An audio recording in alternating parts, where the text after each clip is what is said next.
जसलाई लाग्छ नि म धेरै सफल व्यक्ति हो, त्यो सबैभन्दा मूर्ख मान्छे हो।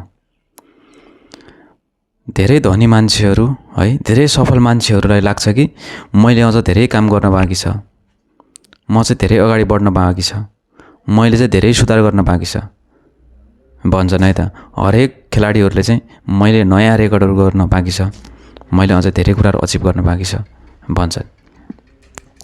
यदि तपाईँलाई पनि आफ्नो कहानी समाप्त गर्न मन छ भने, तपाईहरुले पनि आफ्नो कहानी चाहिँ समाप्त गर्न मन छ भने, मैले धेरै गरिसकेँ, मैले जिन्दगीमा धेरै अचिभ गरिसकेँ भन्दै पुग्छ। यदि तपाईलाई अगाडि बढ्न मन छ भने, मैले अझ धेरै काम गर्न बाँकी छ। तपाई जहाँसुकै हुनुहुन्छ, जस्तो सुकै ठाउँमा हुनुहुन्छ, तपाईले भन्नुस् कि मैले अझ जिन्दगीमा धेरै काम गर्न बाँकी छ, मैले जिन्दगीमा धेरै गल्तीहरू सुधार्न बाँकी छ भनेर भन्दै पुग्छ। हरेक मान्छेहरू सफलताको चुचुरोमा पुग्दाखेरि घमण्ड आउँछ, बुझ्नुभयो नि। हरेक सफल व्यक्तिहरू सफलताको चुचुरोमा पुग्दाखेरि सबैमा घमण्ड आउँछ। घमण्ड आउन जरुरी छ पनि, सबैमा घमण्ड आउँछ। जसले घमण्डलाई चिनेर टाढा भाग्छ, जसले घमण्डलाई चिनेर टाढा भाग्छ नि, हो त्यो मान्छे के हुन्छ त, सफलताको चुचुरोमा पुग्छ।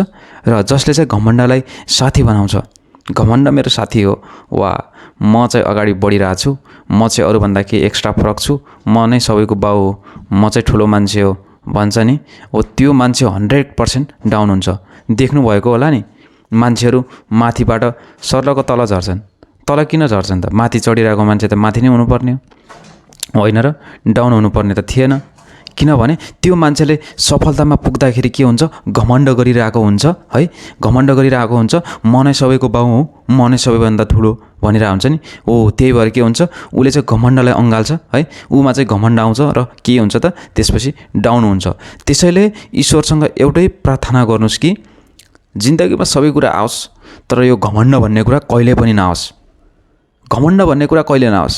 घमण्डले जिन्दगी सत्यानाश गर्छ, बुझ्नुभएको होला नि। घमण्ड जिन्दगीमा आउनै हुन्न। जब मान्छेमा घमण्ड आउँछ नि, सम्झनुस् त्यो डाउन भयो, त्यो मान्छे कहिले पनि सफल हुँदैन।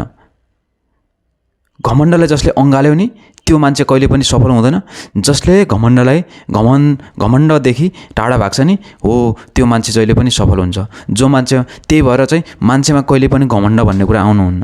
त्यही भएर घमण्डदेखि टाढै भाग्नुहोस् तपाईहरु। घमण्डलाई कहिले पनि नअँगाल्नुहोस्। जिन्दगीमा चाहे जेसुकै होस्, जेसुकै काम आओस्, तर घमण्ड कहिले पनि तपाईमा आउनुहुन्न।